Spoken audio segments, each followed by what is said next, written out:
का शशि भाई? अरे मर्द 1 बज गल, तू ये बड़ा मुंह धोता रह। खाना कब खइबा हो? अरे का बताई भाई, घर के कलश रोज रोज पंचायती होता हमरा घर में। का है? ए भाई, एगो बाबू माई के कहला से बियाह कर लेनी, एगो दिली बियाह कर लेनी। अब दोनों गोड़ी के झेलात नहीं खे, कबो ई झगड़ा कबो ऊ झगड़ा, परेशान मानी। का बताई तहरा से? अरे मर्द हमसे बताओ, तो हर दोस्ते न हई। तो सुना,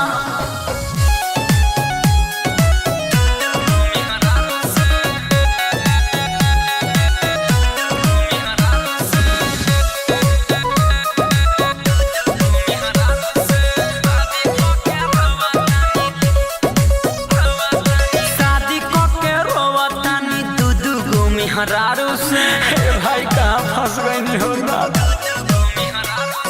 शादी के रोवतानी डबल में हरारू से, शादी के रोवतानी दू गो में हरारू से। एगो मरातिया बेलना से तो दोसर महरे झाड़ू से। के जाने हमर का हाल हो। अरे शादी के रोवतानी दू गो में हरारू से।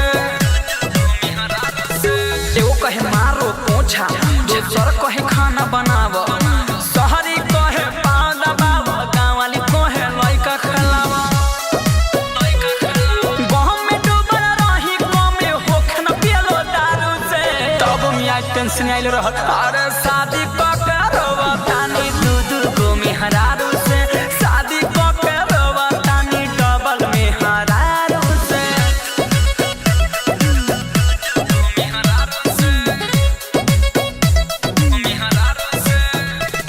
भइल कुकुर के दासा, देह गले जैसे बतासा। जब एगो के लगे सुती, दोसर कहे लागे तमाशा। भाइयो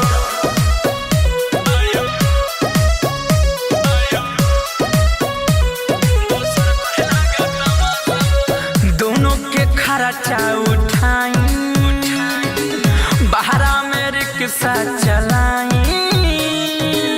उ तो खतारी सब भर भर थरिया, बाकी हम आधा पेट खाई।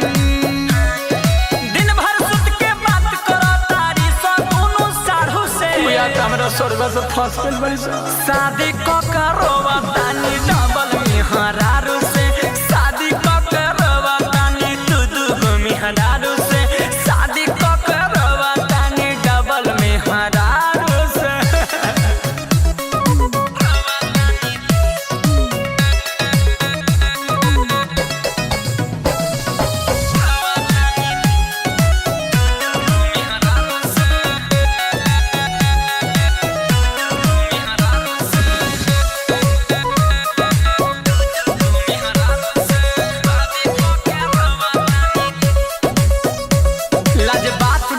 बताई रो रो के दिनवा बिताई, अब जिए के ना बा इच्छा, मन करे जोहर हम खाई।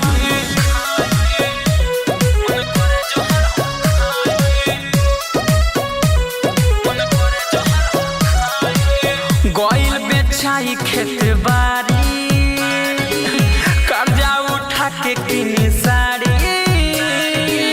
रोजो पंचायती अब होता दुआर पर, सुनी बाबू माई के गाड़ी। ससुराल राहुल रस के अब तो पाला पड़ल गुबारू से।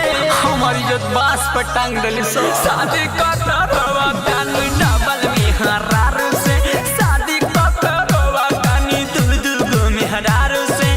एगो मरातिया बेलना से तो दोसर महरे झाड़ू से। अरे शादी के रोवतानी दू गो में हरारू